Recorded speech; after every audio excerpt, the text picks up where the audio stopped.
In Armed Forces Week, will the Deputy Prime Minister join with me in paying tribute to my former colleagues at RAF Bryce Norton? Yeah. I know she will share my horror that some on the opposition benches responded to that appalling attack on that base, not by recognising the consequences of 14 years of Conservative underinvestment in our defence, but by personally smearing one of our brave members of the Royal Air Force. Does she agree with me and my honourable and gallant friend from North East Derbyshire that this Labour government will always support our armed forces, and that those shameful comments of Deputy Reform bring disgrace upon him and his party?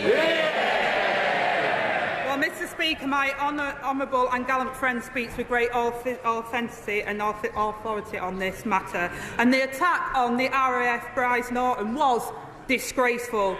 But what was even more disgraceful is Reform blaming the commanding officer, an accomplished woman who has served her country, rather than the criminals that were responsible. That's not leadership, Mr. Speaker, but we shouldn't expect anything better from the party of the Putin apologists. Tempers flared in Westminster today after Reform UK MP Richard Tice made what many are calling a disgraceful and deeply unpatriotic attack on Group Captain Louise Henton, the commanding officer of RAF Bryce Norton.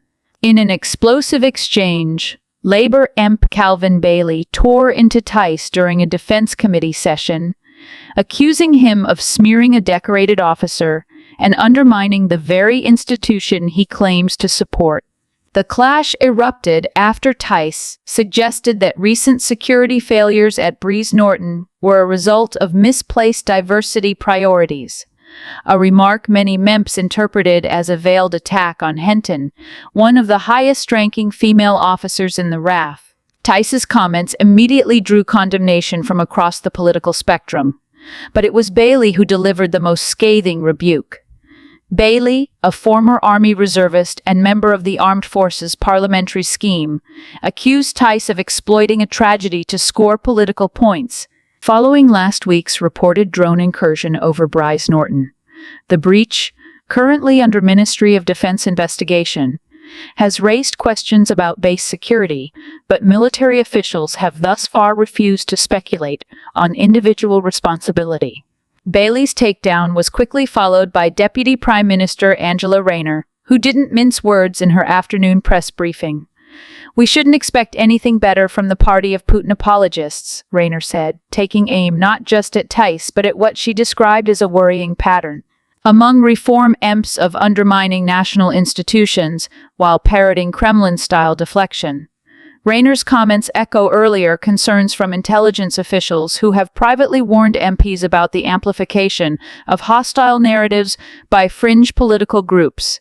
While Tice has denied any such affiliations, his rhetoric, particularly on foreign policy and defense, has frequently overlapped with Kremlin disinformation themes, including downplaying the threat of Russian cyber attacks and questioning the legitimacy of NATO exercises. The backlash has thrown Reform UK further into the spotlight, and not in a favorable way. With an election looming and growing scrutiny over its ties to controversial donors and foreign-linked think tanks, the party now finds itself facing yet another credibility test. Bailey, for his part, isn't letting up. If Mr. Tice wants to question the military's performance, he can do it through proper oversight and inquiry. But when he stoops to these dog-whistle attacks on women in uniform, he's not challenging power. He's showing weakness. The moment may prove a defining one for Reform's already fragile public image, and a rallying cry for those demanding a higher standard of respect for the UK's armed forces. He's saying, "I'm really not very optimistic," it means there isn't a cat in hell's chance that it's going to work. You just can't say it. It's crap. That's what he's basically saying. You can't say that, but that is what he's saying. And why the government needs to be told this by anyone, I don't know. Even worse, that they're not listening. It's obvious. You know, you and I talk about this every week. You can't solve this problem by trying to tackle the providers of the service. You've got to reduce the demand or eliminate the demand for the service being tickets across the channel in dodgy inflatable boats. And we've just got to either incarcerate people immediately on arrival, prior to immediate deportation, or you stop the boats coming over in the first place physically, if need be, by turning them back. And those are the only two things that are going to work.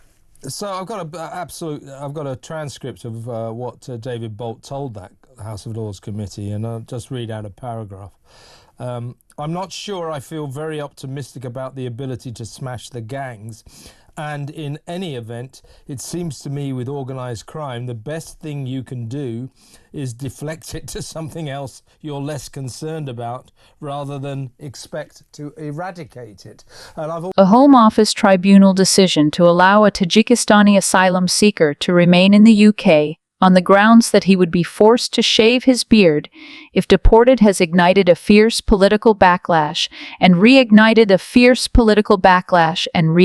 the debate over immigration and national sovereignty. The unnamed claimant argued that returning to Tajikistan would subject him to religious persecution, including coercion to shave his beard, a practice he says is a fundamental part of his Islamic faith.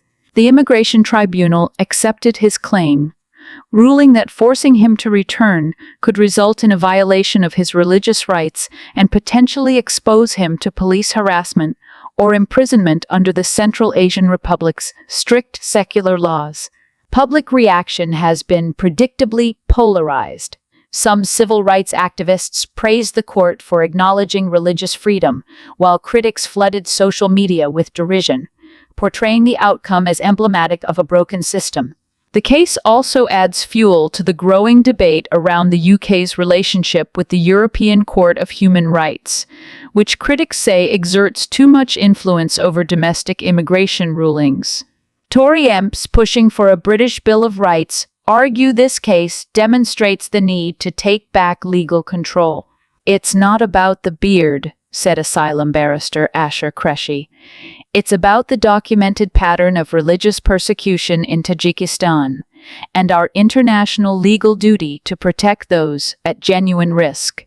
The beard is a symbol of something much deeper. Still, for many on the right, the optics are damning. A single case, no matter how rare, is already becoming the latest emblem in the culture war over borders, identity, and sovereignty.